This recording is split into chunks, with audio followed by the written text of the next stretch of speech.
Hello friends, good morning. I am Mayur Patel. DM Patel group ટ્યુશનમાં તમારું ખૂબ ખૂબ સ્વાગત છે અને તમે અત્યારે નિહાળી રહ્યા છો મયુર પલાસર પટેલ ચેનલ. ઓકે મિત્રો, today we are going to learn the third unit of the standard 9 the Mohan and his Veena. આજે મિત્રો આપણે ધોરણ 9માંનો ત્રીજો પાઠ મોહન અને તેની વીણા નામનો પાઠ ભણવા જઈ રહ્યા છીએ. Friends, Mohan was a great musician. એક મોટા સંગીતકાર હતા Mohan. But before we start the lecture, આપણે લેક્ચર શરૂ કરીએ પહેલાં આપણે આજે પ્રી ટાસ્ક ભણવા માગીએ છીએ. સો ધ્યાન આપીએ બધા લોકો. આપણે study this pie chart and write a paragraph by answering the questions. Pie ચાર્ટનો અભ્યાસ કરો અને પેરેગ્રાફ લખો. આન્સરિંગ ધ ક્વેશ્ચન્સ, પ્રશ્નોના જવાબ આપીને પેરેગ્રાફ લખો. So first of all we have to watch the P chart. આપણે પહેલાં તો પી ચાર્ટ જોવો જોઈએ. તો મિત્રો પી ચાર્ટ ધ્યાનથી જોજો. What are all this? આ બધું શું છે? So guitar, flute, table and harmonium. All these are the name of the instrument, musical instrument. આ મ્યુઝિકલ ઇન્સ્ટ્રુમેન્ટના નામ છે. Musical instrument liked by students, વિદ્યાર્થીઓ દ્વારા પસંદ કરાયેલા સંગીતના સાધનો, સંગીતના વાજિંત્રો. તો મિત્રો ધ્યાન આપજો. 50% સ્ટુડન્ટ્સ એવા છે જેમને હાર્મોનિયમ ગમે છે. 10% સ્ટુડન્ટ્સ એવા છે જેને ગિટાર ગમે છે. 14% સ્ટુડન્ટ્સ એવા છે જેને ફ્લ્યુટ ગમે છે, ફ્લ્યુટ મતલબ વાંસળી. અને 26% સ્ટુડન્ટ્સ એવા છે જેને તબલા ગમે છે. સો ફ્રેન્ડ, સૌથી વધારે લોકોને હાર્મોનિયમ ગમે છે, સૌથી ઓછું ગિટાર ગમે છે. તબલા અને ફ્લ્યુટની તો સરખામણી થોડી સરખા જેવી છે. Okay, now we see the questions. આપણે એવા પ્રશ્નો જોઈશું. તો કેવી રીતે ક્વેશ્ચન પૂછાય અને આન્સર કેવી રીતે લખાય આપણે એનો અભ્યાસ કરીશું. પ્લીઝ બરાબર ધ્યાન આપજો મિત્રો, તમારા માટે જ છે બધું. Vote is the most popular musical instrument? શું કહેવા માંગે છે? Sorry, vote is the which is the most popular musical instrument? કયું સંગીતમય વાજિંત્ર સૌથી વધારે પોપ્યુલર છે? તો મિત્રો છે હાર્મોનિયમ. તો તમારે ખાલી વિચની જગ્યાએ હાર્મોનિયમ કરો એટલે 1 માર્ક્સ મળી જાય. ધી હાર્મોનિયમ, મારા પછી બધા બોલવાનું છે. The harmonium is the most popular musical instrument. Harmonium સૌથી વધારે પોપ્યુલર મ્યુઝિકલ ઇન્સ્ટ્રુમેન્ટ છે. The second question, which is the list popular musical instrument? મિત્રો લિસ્ટ એટલે સૌથી ઓછું પોપ્યુલર કયું મ્યુઝિકલ ઇન્સ્ટ્રુમેન્ટ છે? સો યુ કેન સી, તમે લોકો જોઈ શકો છો મિત્રો, ગિટાર 10% જ છે. So you can write the guitar is the list popular musical instrument. તમારે વિચની જગ્યાએ ધ ગિટાર કરો સેકન્ડ ક્વેશ્ચન્સમાં આન્સર તરીકે, એ તમને બીજો માર્ક્સ મળી જાય. The guitar is the list popular. Okay, now third question, how many of the students like the flute? How many of the students, કેટલા વિદ્યાર્થીઓને વાંસળી ગમે છે? So you can see, flute ગમે છે 14% સ્ટુડન્ટ્સ, તમે જોઈ શકો છો મિત્રો. સો યુ કેન રાઇટ, તમે લખી શકો છો કે 14% students, okay, like the flute. 14% students like the flute, એટલે કે 14% લોકો વિદ્યાર્થીઓને વાંસળી ગમે છે. The next question, what is the difference between the popularity of flute and that of tabla? What is the difference between popularity? Flute અને તબલા વચ્ચેની પોપ્યુલારિટીમાં શું તફાવત છે?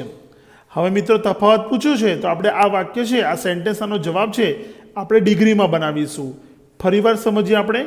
Vote is the difference between popularity of flute and that tabla? તો flute છે 14% અને તબલા છે 26%. તો વધારે પોપ્યુલર કયા છે? તબલા છે. તો આપણે લખીશું, બનાવીશું કમ્પેરેટિવ ડિગ્રી. આપણે ડિગ્રી પણ શોર્ટ ટાઈમમાં ભણીશું.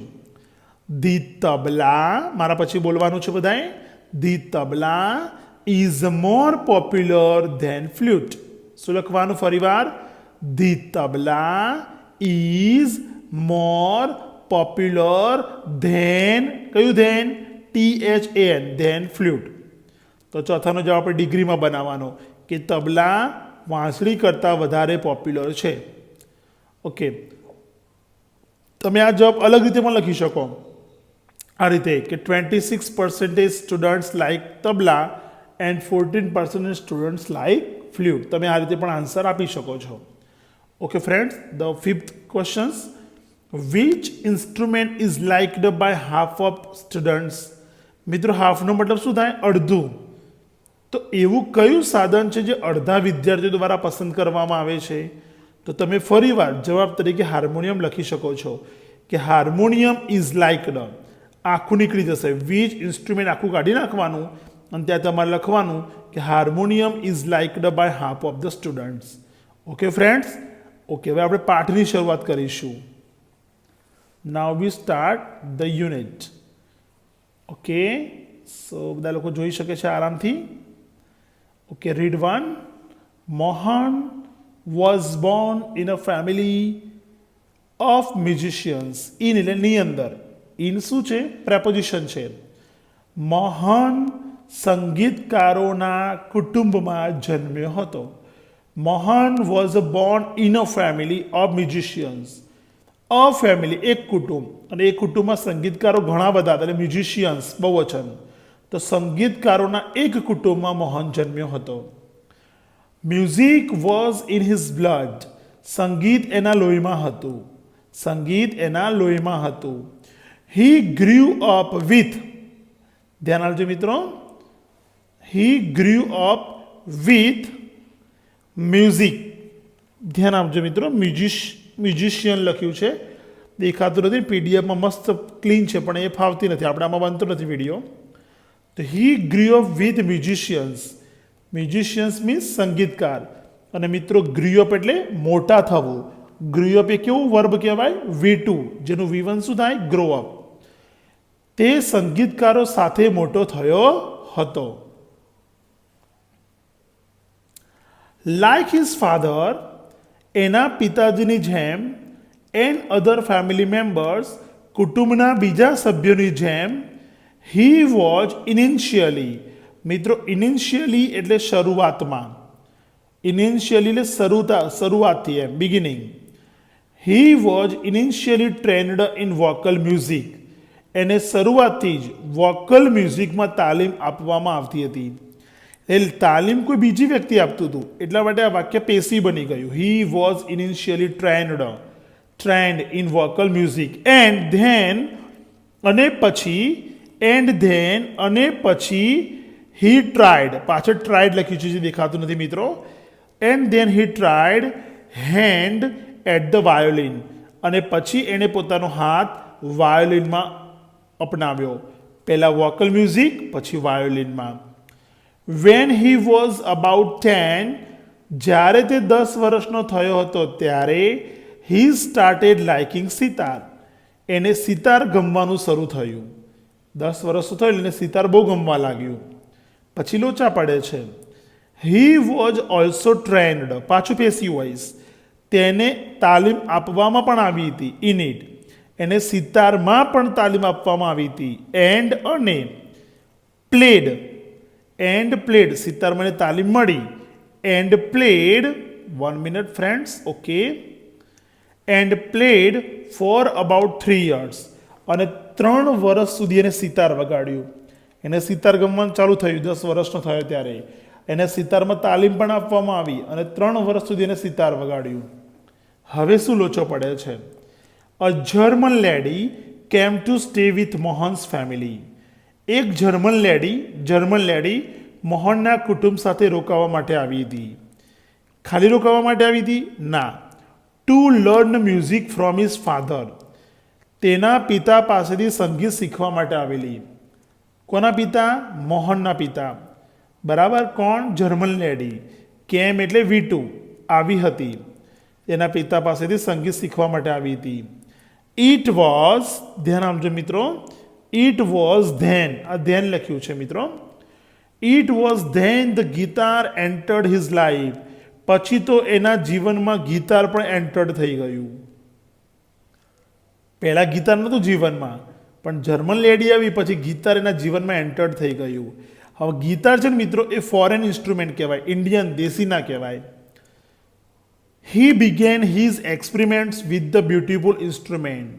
આ હી કોના માટે વપરાયું? મોહન માટે. Mohan began his experiments. Friends, experiments એટલે પ્રયોગો. મોહને પ્રયોગો શરૂ કર્યા વિથ ધેટ બ્યુટીફુલ ઇન્સ્ટ્રુમેન્ટ. એ સુંદર સાધન સાથે એને પ્રયોગો શરૂ કર્યા. પ્રયોગો તો શરૂ કર્યા, પાછો બોલ્યો પણ ખરા.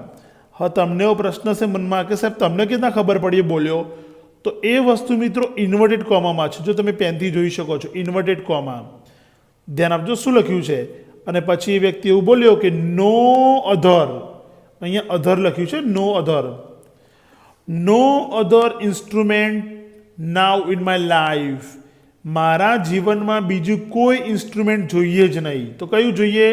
મારે તો ગિટાર જ જોઈએ. મારે તો પેલું વાયોલિન બેલેગ વગાડવું નથી કે સિતારે વગાડવું નથી, હવે તો મારે ગિટાર જ વગાડવાનું છે. એમ પણ બોલ્યા Mohan, I want to play the guitar only. હું તો માત્ર ગિટાર વગાડવા જ માગું છું. Said Mohan to himself. આવું મોહને પોતાની જાતને કહ્યું હતું. ગિટાર પછી મિત્રો લખ્યું છે ટુક ઓલ હિઝ ટાઈમ, પાછળ ઓલ અને હિઝ લખ્યું છે. ગિટાર ટુક ઓલ હિઝ ટાઈમ. ગિટાર બધો જ સમય લઈ લેતું હતું એમના જીવનમાં. આખો દિવસ મોહન ગિટાર વગાડ કરે. આખો દિવસ મોહન ગિટાર વગાડ કરે, કોઈને ઊંઘવા જ ના દે બપોરે. Guitar the whole day guitar, guitar આખો દિવસ guitar. Ours is a family where sitar, vocals and the classical violin. મિત્રો અહીંયા વાયોલિન લખ્યું છે જે તમે જોઈ શકો છો. મિત્રો અવર્સ ખરું ને એને પોસેસિવ પ્રોનાઉન કહેવાય, સંબંધક સર્વનામ. અવર્સમાં બે બાબતો રહેલી હોય, એક પોસેસિવ કેસીસ અને નાઉન. ગુજરાતીમાં બોલું તો સંબંધક વિભક્તિ અને નામ રહેલું હોય. હવે અવર્સને અલગ કરવું હોય તો શું બોલાય ખબર છે? અવર પ્લસ ફેમિલી. અવર પ્લસ ફેમિલી નહોતું બોલવું એટલે એ શું બોલી ગયા? અવર્સ બોલી ગયા. So ours is a family. આપણું કુટુંબ એક એવું કુટુંબ છે where sitar, vocal and classical violin are practised. મિત્રો આ વાયોલિનની પછી આર પણ લખ્યો હશે. કેવી ખબર પડી સાહેબ તમને આર લખ્યો છે એવો ખૂણામાં? કારણ કે પેસિવ વોઇસ બની જાય. સિતાર, વોકલ્સ કે ક્લાસિકલ વાયોલિન જાતે ના વાગે એટલે પેસિવ વોઇસ જ હોય. એટલે આપણને ખબર પડી જ જાય કે ભાઈ ટુ બીનું રૂપ રહી ગયું છે, કારણ કે અહીંયા તો માત્ર પ્રેક્ટિસ્ડ લખ્યું છે. તો અમારું કુટુંબ એક એવું કુટુંબ હતું જ્યાં સિતાર વગાડવામાં આવે, વોકલ વગાડવામાં આવે, ક્લાસિકલ વાયોલિનની પ્રેક્ટિસ કરવામાં આવે છે. The guitar does not have the effect. ગિટારની અંદર એવી અસર નહોતી વિચ અવર ઇન્સ્ટ્રુમેન્ટ ડુ, જે આપણા સાધનો આપણને આપે. ગિટારમાં એવી ઇફેક્ટ હતી નહીં જેવા આપણા સાધનોમાં હતી. એન્ડ મોર ઓવર, અને વધારાની અંદર, વધારામાં ઇટ ઇઝ, પછી મિત્રો લખ્યું છે not from, and it is not from India. અને પાછું ગિટાર છે એ ભારતમાંથી પણ નહોતું, એટલે કે ઇન્ડિયન પણ નહોતું. આ બધા જ ઉપરના વાક્યો કોણ બોલ્યું? Said one of the family members. એના કુટુંબના સભ્યોમાંથી એક સભ્ય બોલ્યો. શું બોલ્યો? ભાઈ આપણા કુટુંબમાં તો આ બધું વાગે, સિતાર વાગે, વોકલ વાગે, વાયોલિન વાગે. ભાઈ આપણા સાધનોમાં જેવો ઇફેક્ટ છે એવી ગિટારમાં નથી ભાઈ. બીજી બાબત એ આપણે ભારતનું નથી. આવું બધું એક ફેમિલી મેમ્બરે કહ્યું. Do you know your father? એ ફેમિલી મેમ્બરે પેલા મોહનને પણ પૂછ્યું, do you know your father? તે તાર પપ્પાને જણાવ્યું? કારણ કે your father does not approve your love. તારા પપ્પાને તારો પ્રેમ નહીં ગમે. કોના પ્રત્યેનો? જર્મન લેડીની, હા, ગિટાર પ્રત્યેનો. કે તારા પપ્પાને પણ ગિટાર પ્રત્યેનો પ્રેમ અપ્રૂવ એ માન્ય નહીં રાખે લ્યા.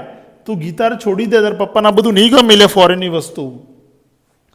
Sad is aunty. આ કહેનાર કોણ હતું? એના કાકી હતા. But his mother came to help him. પરંતુ એની મમ્મી મોહનની મદદે આવી અને બોલી એની mummy, let him follow his heart desire. Let him follow એટલે કે એને એના હૃદયની ઈચ્છાને અનુસરવા દો, એવું મોહનની મમ્મી કીધું. કારણ કે માં તો માં કહેવાય ને, એની આંટી ગમે તે બોલતી હોય, પણ એની મમ્મી કીધું let him follow his heart desire. Heart desires એટલે હૃદયની ઈચ્છા. અહીંયા ડિઝાયર લખ્યું છે મિત્રો, હા, અને પછી સી લખ્યું છે. શું કીધું? Let him follow his heart desire, કે મોહનને એના હૃદયની ઈચ્છાને અનુસરવા દો. શી, ધ્યાન આપજો મિત્રો, આપણે હવે આગળ વધીશું. મોઢું ચિત્રી લાગ્યું છે સ્ટુડન્ટ્સે, અને આપણે એની પાસે બુક લેવી પડી કોરોનામાં. ઓકે, શી ડિક્લેર્ડ, એવું એની મમ્મીએ જાહેર કરી દીધું કે ભાઈ મોહનને જે ગમે એ કરે, ભાઈ અહીંયા કોઈ ધ્યાન ના આપતા, અહીંયા ધ્યાન આપજો. Then his father started supporting him. પછી તો મોહનના પપ્પાએ પણ એને સપોર્ટ કરવાનું શરૂ કરી દીધું. સ્ટાર્ટેડ ભૂતકાળ, સપોર્ટિંગ છે ને મિત્રો એ વર્તમાન કૃદંત કહેવાય. આનું પેશિયો આ પ્રમાણે બને, જુઓ ધેન, મારા પછી બોલો then supporting was started by his father to him. Okay, he was overjoyed, Mohan તો બહુ ખુશ થઈ ગયો. And decided to modify his western instrument, અને એને જે પશ્ચિમી સાધન હતું, વેસ્ટર્ન અને પશ્ચિમી જે ઇન્સ્ટ્રુમેન્ટ હતું એને મોડિફાઈ કરવાનું નક્કી કર્યું. કેમ મોડિફાઈ? કે ભલે વેસ્ટર્ન રહ્યું પણ વગાડી શકાય ઇન્ડિયા પ્રમાણે એમ. ફરીવાર આપણે જોઈએ, he was overjoyed and decided to modify this western instrument. He try to make it suitable, તેણે અનુકૂળ બનાવવાનો પ્રયત્ન કર્યો. For playing pure Indian classical music, કે પ્યોર ભારતીય શાસ્ત્રીય સંગીત. ક્લાસિકલ મ્યુઝિક એટલે શાસ્ત્રીય સંગીત, કે પ્યોર ભારતીય શાસ્ત્રીય સંગીત માટે વગાડી શકાય, અનુકૂળ થઈ શકે એવું બનાવવાનું ચાલુ કર્યું. He spend 2 more years with guitar only, એને બીજા 2 વર્ષ માત્ર ગિટારની પાછળ એને બતાવી નાખ્યા. He spend 2 more years with guitar only, એને બીજા 2 વર્ષ ગિટાર સાથે પૂરા કરી નાખ્યા. ઓકે મિત્રો, હવે આના જે પછીનું જે છે આપણે વન ઇવનિંગ ધેર વોઝ, એ આપણે સેકન્ડ વિડીયોમાં ભણીશું. આપણે આજે અહીંયા સુધી રાખીશું. આવજો મિત્રો, ગુડ બાય, ટેક કેર.